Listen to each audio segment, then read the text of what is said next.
요번에 이제 충격적으로 드러난 게 바로 그거거든요. 음. 아니 세상에 여사님 신기를 건드리면은 비대위원장, 대통령 최측근까지도 날아갈 수 있다. 이런 사태가 벌어질 수 있다는 걸 보여준 거거든요. 국민들이 이제 그걸 본 겁니다. 소문으로만 놔두던 걸 갖다 눈으로 확인한 거거든요. 예. 이런 상태 속에서 지금 또 앉아가지고 또 잔머리 굴리면 안 되거든요. 확실하게 해야 되는 거고, 그나마 다행인 것은 김경률 그 비대위원이 아직까지도 계속 사과해야 된다고 주장하고 있는 거거든요. 예. 이런 목소리가 살아 있어야 됩니다. 그래야 당정 관계가 수평이라는 말을 들을 수가 있는 거죠. 이번 싸움에서 한동훈 비대위원장이 사실 완승이거든요. 그래서 그 뒤에 또 용산에서 압력을 넣었는데 그게 먹힐까? 요건 좀 봐야 될 것 같아요. 한동훈 비대위원장이 이 싸움은 내가 이겼으니 그건 내가 봐줄게. 요럴 스타일은 아니어서. 예, 네. 그 이철규 이분한테 뭐라고 얘기를 하냐면 그건 나의 스텝이다라고 얘기를 하거든요. 딱 그거예요. 딱 그거 네. 스텝이어야 한다는 그러는 그 얘기를 거라고. 하는 거죠. 내 스텝이니까 네. 내 말 들어라. 요 그러니까 얘기 이철규 이분은 맞습니다. 자기는 이제 대통령의 메신저고 뭐 이렇게 생각을 하잖아요. 그런데 딱 내 스텝이다라고 하거든요. 지금 거기서 싸움이 벌어지는 거라고 봐요. 예. 두 분 말씀드리니까 봉합 안 됐네요. 알겠습니다. 봉합이 될 수가 없는 게 총선 끝나야 될 겁니다. 이거는. 예, 봉합은 총선 끝내. 악수만 했지 윤석열 대통령은 마음속에 큰 한을 가지고 있을 겁니다. 예, 한판 브리핑 시간 민동기 평론가 함께하겠습니다. 어서 오십시오. 안녕하십니까? 예, 자 대통령과 국민의힘의 한동훈 비대위원장의 충돌 최악까지는 일단 막은 상황이긴 합니다. 하지만 또 김경일 비대위원의 거취가 또 불씨로 남아 있는데요. 한동훈 비대위원장이 관련 질문을 받았는데 답변이 있었습니다. 듣고 이어갑니다. 김경률 비대위원의 사퇴가 투구 전략이 될 수도 있다 이런 시나리오 어떻게 보실까요? 저는 그런 얘기를 들은 바가 없습니다. 동의하시기 어려운 부분일까요? 그런 얘기 들은 바 없다는 정도로 하죠. 위원장님 그 여사 리스트 관련해서 입장이 보냈을지 궁금합니다. 제 생각은 이미 충분히 말씀드렸습니다. 저는 우리 정치의 핵심은 결국은 민생이라고 생각하고요. 제가 해온 것도 전부 다 민생을 더 좋게 만들기 위한 하나의 목표를 위해서 가는 겁니다. 대통령께서도 마찬가지시고요. 예, 일단 기존 입장이 크게 벗어나지 않은 답변을 했군요. 네. 김경률 비대위원의 사태가 윤석열 대통령과의 갈등에 대한 출구 전략이 될 수도 있다는 일각의 주장과 관련해서 그런 이야기를 들은 바 없다 이렇게 얘기를 했습니다. 오늘 국회 오전 출근길에 기자들과 만나서 동의하기 어렵냐라고 묻는 말에도 들은 바 없다라고 재차 강조를 했고요. 예. 그리고 김건희 여사 리스크 관련 입장 변화가 있느냐는 그 질문에도 자신의 생각은 이미 충분히 말씀을 드렸다라고 답을 했고요. 예. 김 여사 입장 표명이 필요하다고 보는지 이 질문에도 지금까지 말씀드린 것에 대해서는 더 말씀드리지 않겠다라고 얘기를 했습니다. 한동훈 위원장은 그동안 이 김건희 여사의 명품백 수수 논란에 대해서 기본적으로는 함정 몰카이고 그게 처음부터 계획된 것이 맞지만 전후 과정에서 분명히 아쉬운 점이 있고 국민들이 걱정하실 만한 부분이 있었다. 그리고 국민 눈높이에서 생각할 문제다. 이제 이 정도 입장을 좀 밝혀왔었습니다. 예. 또 한동훈 위원장은 민생과 관련해서 앞으로의 계획을 묻는 질문에 우리 정치의 핵심은 결국 민생이라고 생각을 한다. 자신이 해온 것도 전부 민생을 더 좋게 만들기 위한 하나의 목표를 위해서 가는 것이다. 대통령께서도 마찬가지다. 이런 점을 강조를 했습니다. 예, 자, 당사자인 김경률 비대위원도 사퇴 여론에 대해서 일축하는 발언을 했군요. 한겨레와 인터뷰를 했는데요. 예, 김건희 여사가 명품 가방 수수한 것에 대해서도 설명을 하고 입장을 밝혀야 한다는 생각은 그대로다. 이렇게 얘기를 했습니다. 그러면서 사퇴할 뜻은 없다고도 분명히 밝혔는데요. 예, 김 비대위원은 앞서 당 비대위 회의에서 자신의 거친 언행이 여러모로 불편함을 드린 적이 있었다. 이런 부분에 대해서는 사과를 했고요. 또 자신의 페이스북에 김건희 여사를 마리 앙투아네트에 비교한 것이 아니다라는 취지의 글을 올렸는데 이걸 또 이후에 또 삭제를 하기도 했습니다. 예, 지금 여권 일각에서 김건희 리스크를 언급을 하면서 김건희 여사의 사과를 주장해온 이 김경률 비대위원이 사퇴해야 하는 것 아니냐 이런 지금 사퇴론이 제기가 되고 있는데 이 부분에서 당사자가 분명히 거부 입장을 밝힌 것으로 보입니다. 예. 자, 일단 대통령과 한동훈 비대위원장이 어제 화재 현장에서 만난 이후 일단 갈등은 봉합된 것이 아니냐. 이후에 이제 김경률 비대위원 거취 문제가 계속 나오고 있네요. 자, 진 작가님부터 말씀 주실까요? 일단은 한동훈 비대위원장의 1승을 거둔 건데 이게 좀 완전한 승리가 아니거든요. 예. 완전한 1승이 아닙니다. 이게 완전한 1승이 되려면은 음. 그 김건희 여사가 사과를 해야 돼요. 음. 그다음에 김경률 이분을 내치자는 목소리를 제압을 해야 됩니다. 근데 지금 내칠 수가 없어요. 내치게 되면 바로 뭐가 되냐면 아니 당내에서 유일하게 그나마 김건희 여사에 대해서 얘기하는 유일한 목소리였는데 예. 그것도 안 되는구나라고 하면서 김건희가 언터처블하다는 사실만 입증하게 되거든요. 예. 그럼 한동훈 비대위는 그걸로 그날로 끝입니다. 그렇기 때문에 이것은 내칠 수가 없는 거라고 보고요.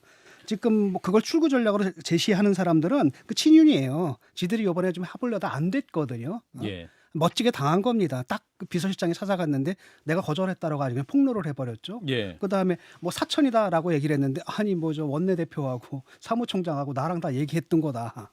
얘기해가지고 다 폭로를 해버렸거든요. 예. 명분이 떨어지는 겁니다.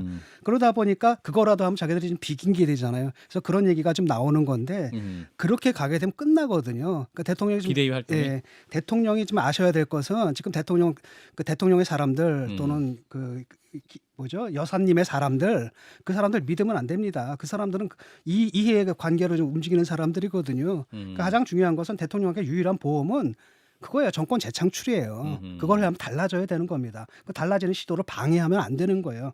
그리고 그걸 아셔야 되고 아마도 딴 건 몰라도 지금 여사가 사죄를 할지 안 할지는 잘 모르겠어요. 그런데 적어도 김경률을 내치는 일은 그거 내치는 순간에 끝이거든요. 그냥 그날로 끝입니다. 선거도 끝이에요.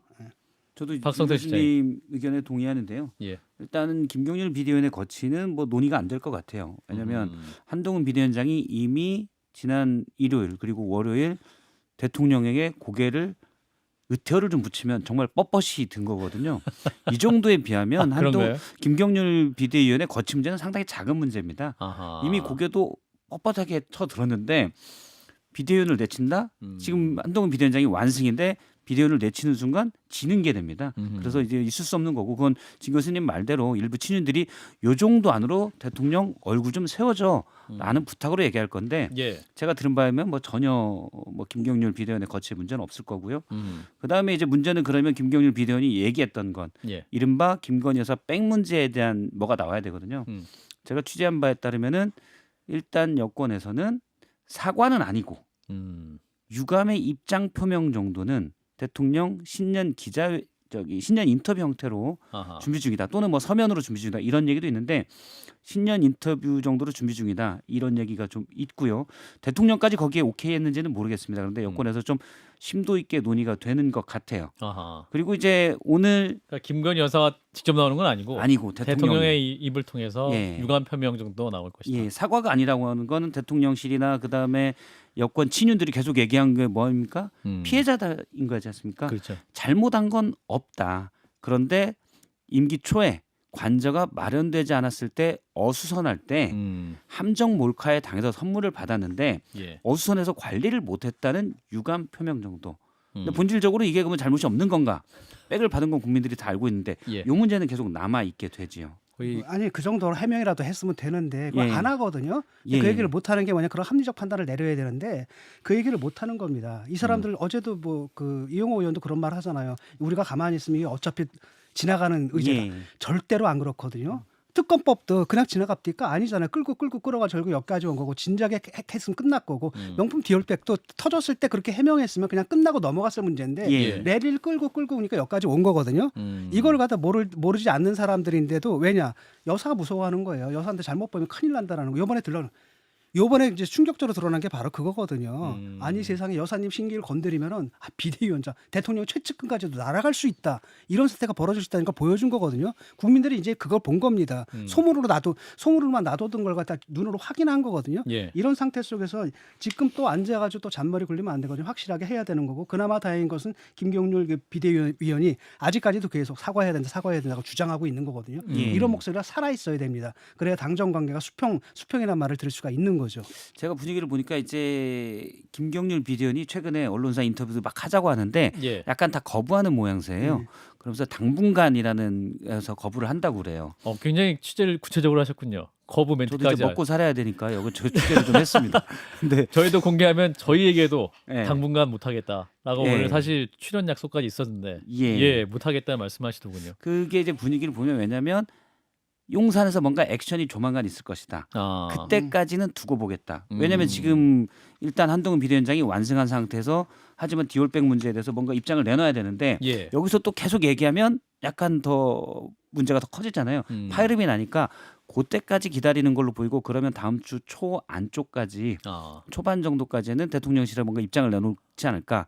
이제 많은 민주당이나 국민들은 이게 무슨 유감 표명으로 되느냐라고 하겠지만 일단 대통령실에서는 유감 표명 정도는 하지 않을까라고 생각하고 이게 이제 있습니다. 역관계거든요. 지금 임계수예요. 예. 한동훈 비대위원장은 당에 아무 세력이 없어요 지금. 아무 세력이 없는 거고 다만 뭐가 있느냐면은 바깥에는 당원들의 지지가 있는 거고 그다음 여론의 지지가 있는 거예요. 예. 국민들의 지지가 있는 거고 반면에 저쪽은 대통령실부터 당을 전체 장악하고 있거든요. 예. 역시 역관계니까 지금 수위 조절을 하는 겁니다. 굉장히 서로들 조심하고 있는 이런 상황이다라고 볼 수 있죠. 예. 임길점을 넘게 되면 어떤 상황이 벌어질 것이냐 여러 가지 예측이 가능합니다만 그 얘기는 일단 하지 않겠습니다. 아니 그거는 공천 때 이제 공천 때? 이건 저는 전초전이라고 보거든요. 전천이다. 이거는 하나의 그 핑계에 불과하고 음. 더 큰 싸움에 먼저 터진 거예요 지금. 그렇게 봅니다. 아직 본격적인 것은 그 공천 과정에서 이제 터져 나오겠죠. 예, 그래서 자연스럽게 이제 전략 공천 기준이 발표가 돼서 그 내용을 좀 짚어보도록 하겠습니다. 어떻게 기준이 나왔습니까? 일단 22대 국회의원 선거에서요. 과거 국회의원 선거에서 3회 연속 패배한 지역을 포함해서 최대 50곳의 지역구를 전략 공천하겠다라고 국민의힘이 밝혔습니다. 50곳. 그렇습니다. 야, 맞네요. 이렇게 되면은 김경렬 비대위원 서울 마포를 하고요. 음. 그다음에 원희룡 전 국토부 장관 인천 계양을 이 지역도 전략 공천 지역으로 선정이 될 가능성이 3회 있습니다. 연속 패배한 곳이기 때문에 그렇습니다. 아하. 공천관리위원회가 어제 회의에서 정한 우선 추천 세부 기준에 따르면은요. 예. 이 기준이 이렇습니다. 최근 국회의원 선거, 재보선 포함해서 3회 연속 패배한 지역구, 그리고 21대 국회의원 총선과 제8회 지방선거에서 국민의힘 후보가 패배한 지역구, 현역 국회의원과 직전 원외 당협위원장이 뭐 컷오프라든가 부적격 기준으로 공관위 심사 과정에서 배제된 지역, 이제 이런 지역 등을 우선 추천 지역으로 선정을 하겠다라고 발표를 했는데요. 예. 이렇게 되면은 방금 말씀드린 서울 마포울, 인천 계양을을 비롯해서 이수정 경기대 교수가 출마를 준비 중인 수원정, 그리고 이준석 전 국민의힘 대표 지역구였던 서울 노원병 이런 곳 등이 이제 대표적으로 전략 공천 지역으로 분류가 되고 있습니다. 예. 여기에다가 좀 국민의 입장에서는 당세가 약한 충청, 호남권도 영입 인재 등이 새 인물로 대거 배치될 가능성이 일단 예상이 되고 있는데요. 예. 뭐 현역 의원, 당협위원장이 불출마를 선언한 뭐 부산 해운대 갑을 비롯한 부산 지역구 있지 않습니까? 예. 이것도 전략 공천 지형이 될 가능성이 있습니다. 공천관리위원회가 단수 추천과 경선 기준도 마련을 했는데요. 복수의 신청자 가운데 한 명의 경쟁력이 월등한 경우 또 공천 심사 총점에서 1위와 2위의 점수 차가 30점을 초과한 경우는 단수 추천을 하기로 했고요. 다만 해당 기준만 충족을 하면 무조건 우선 추천 지역이 되는 것은 아니다라고 설명을 하고 있습니다. 그러니까 재적 위원 3분의 2 이상의 의결로 기준과 다른 결정을 할 수 있도록 예외 규정을 둔 것이 또 특징입니다. 제적위원이 문제 제기를 하면 바뀔 수도 있는 것이다. 문제 제기를 해서 3분의 2 이상이 의결을 하면 바꿀 수도 있다. 바꿀 이런 수도 있다. 얘기입니다. 자, 뭐 공정 기준이 나왔기 때문에 또 유불리에 대한 개선이 많이 있을 것이고 반발의 목소리도 조금 있는 것 같군요. 그러니까 이번이 2차 회의고요.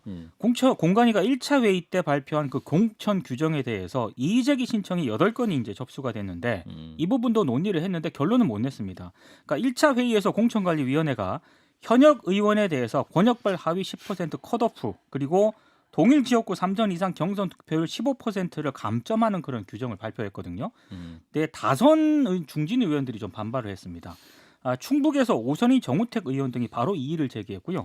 그리고 대구에서도 정상환 대구 수성갑 국회의원 예비 후보가 이제 이의를 제기했는데 이 제기한 내용은 조금 다릅니다. 왜냐하면 21대 총선에서 주호영 의원이 수성을에서 수성갑으로 지역구를 옮겼거든요. 아하. 지역구를 옮겼기 때문에 예. 감점 규정이 적용되지 않는다. 이거는 규정의 취지에도 맞지 않고 공정하지 않다. 이렇게 이의를 제기한 그런 상황입니다. 또 굉장히 자세하게 보셨네요. 옆집으로 이사 간 것도 이사 간 거라고 할 수 있냐 이거죠. 그러니까 전략 공천을 할 수 있는 곳 형식적으로는 거의 50곳이 되는데, 자 박성태 실장 어떻게 보십니까? 이 전략 공천 50곳, 시스템 공천 혹은 윤심 공천, 한심 공천의 통로가 될 것이냐? 일단은 50곳 정도면 그럴 수는 있는데요. 양보다는 질을 봐야 될 것 같아요. 50곳이면 양쪽으로 그렇게 많은 게 아닙니까? 지난 총선에서 국민의힘이 물갈이 비율이 전체적으로 40%가 넘습니다. 그렇군요. TK 지역은 더 많았어요. 아, 그래서 어느 정도 계속 물갈이는 많이 돼 왔었고 예. 그러면 물갈이 되는 곳에 과연 누가 오느냐? 정말 새 인물이 오느냐? 아니면 용산에 있던 인물이 오느냐? 용산에 있던 새 인물일 수도 있지 않습니까? 그렇죠. 근데 이제 왜 용산에 새 인물- 있으면 새 인물로 이렇게 대우를 못 받습니까? 받을 수 있습니다. 예. 그런데 이제 볼 때는 신선함이냐 아니면 이른바 용액관이냐. 요게 이제 구별이 되는 게 좀 다른 거죠. 예. 그래서 신선해서 능력이 됐냐 이게 예. 아니라 아. 그냥 용산에 있었던 이유냐 이게 아하. 능력이 될 텐데 예. 앞서 이제 진 교수님도 얘기했듯이 원래 윤석열 대통령 용산 한동훈 비대위원장과 갈등이 약간 누적된 게 용액관을 내가 그래도 나랑 같이 고생한 애들인데 좀 넣어줘야 되는 거 아니냐. 아하. 근데 한동훈 비대위원장이 계속 얘기한 게 이기는 공천 아닙니까? 그렇죠. 무조건 이겨야 된다. 그 문제로 갈등이 좀 있었다고 그래요. 아, 그동안에도 그동안에도요. 아하. 그게 물밑에서 좀 있었다고 그러는데 거기에 이제 핵심적인 거 김건희 여사 사과 문제로 갈등이 터진 거고 그런데 이번 이제 물갈이 될 때 과연 누가 어떤 모습으로 오느냐가 이제 핵심이 될 것 같고 이거는 사실 총선 이후에도 국정을 여당의 지원하에 안정되게 운영하고 싶은 대통령은 본인 사람들 이른바 용객관들이 많이 국회에 가야 되는 거고 예. 차기 대선을 노릴 수 있는 한동훈 비대위원장은 자기 사람들을 많이 심어야 되고 아하. 이런 미래 권력과 현재 권력 간의 갈등이다.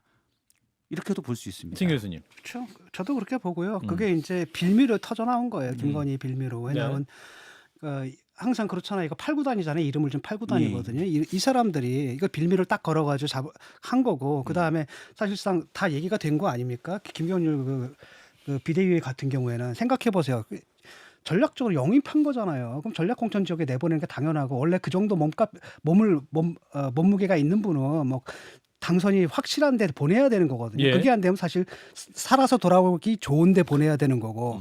근데 그거 수도권에서 그것도 안 된다라는 거예요. 그다음에 그럼 비례도 안 된다. 다 차 있다는 얘기거든요, 지금. 그래 가지고 거기 가겠다 한 걸 갖다 시스템 공천이 사천이니 막 억지 논리를 한 것들도 사실은 자기들이 지금 이 싸움에서 밀릴까 봐 미리 이제 김건희 여사 팔아 가지고 지금 이 사달을 일으킨 거거든요, 지금. 예. 그래서 결국은 이제 문제는 뭐냐 말이 전략 공천이지 여기 딱 보면 하나하나 만만한데 원래 전략 공천이다라는 게 그래도 괜찮은 사람을 내보내면은 이길 수도 있을 어떤 곳이어야 되는데 예. 이거 딱 보면 이건 웬만해 가지고 정말 이기기 힘든 지역인데 여기다가 정말 어떤 인물들을 내려다 보낼지 또 그런 인물들이 과연 있을지 그게 궁금하네요. 누가 예. 오느냐 몇 면을 보면 그게 좀 보일 거고 근데 최근에 이번 싸움에서 한동훈 비대위원장이 사실 완승이거든요. 그래서 그 뒤에 또 용산에서 압력을 넣었는데 그게 먹힐까? 요건 좀 봐야 될 것 같아요. 한동훈 비대위원장이 이 싸움은 내가 이겼으니 그건 내가 봐줄게. 요럴 스타일은 아니어서. 예. 네. 그 이철규 이분한테 뭐라고 얘기를 하냐면 그런 나의 스텝이다라고 얘기를 하거든요. 딱 그거예요. 딱 그거 스텝이어야 한다 너는 그러는 그 얘기를 거네요. 하는 거죠. 내 스텝이니까 내 말 들어라. 요 그러니까 얘기 이철규 이분은 맞습니다. 자기는 이제 대통령의 메신저고 뭐 이렇게 생각을 하잖아요. 그런데 딱 내 스텝이다라고 하거든요. 지금 거기서 싸움이 벌어지는 거라고 봐요. 예. 두 분 말씀 드리니까 봉합 안 됐네요. 알겠습니다. 봉합이 될 수가 없는 게 총선 끝나야 될 겁니다. 이거는. 예, 봉합은 총선 끝나야 돼요. 악수만 했지 윤석열 대통령은 마음속에 큰 한을 가지고 있을 겁니다. 지금 지금 아, 1패를 그래요? 당한 거거든요. 그것도 아. 멋지게 1패를 당했죠. 모양을 완전히 구겼죠. 그다음에 정치 초보한테 완전히 멋지게 당했거든요. 예. 다음 이슈 가겠습니다. 자, 대통령과 이제 한동훈 위원장이 어제 만났죠. 서천에서 화제가 났던 곳인데, 자, 두 분의 이제 만남을 두고 시장 상인들이 거세게 비판하는 또 장면도 방송에 많이 노출이 됐습니다. 그러니까 윤석열 대통령하고요 한동훈 국민의힘 비상대책위원장이 어제 오후 1시 30분쯤에 서천 특화시장을 찾았습니다. 예. 윤 대통령 일행은 화재 현장을 둘러보고 상인의 건물 1층에서 상황 보고를 받았고요. 예. 2층에서 대기 중이던 상인들과는 만나지 않고 어제 오후 1시 50분쯤에 현장을 떠났는데 당시 이제 영상을 보면 일부 상인들이 너무하시는 거 아니냐.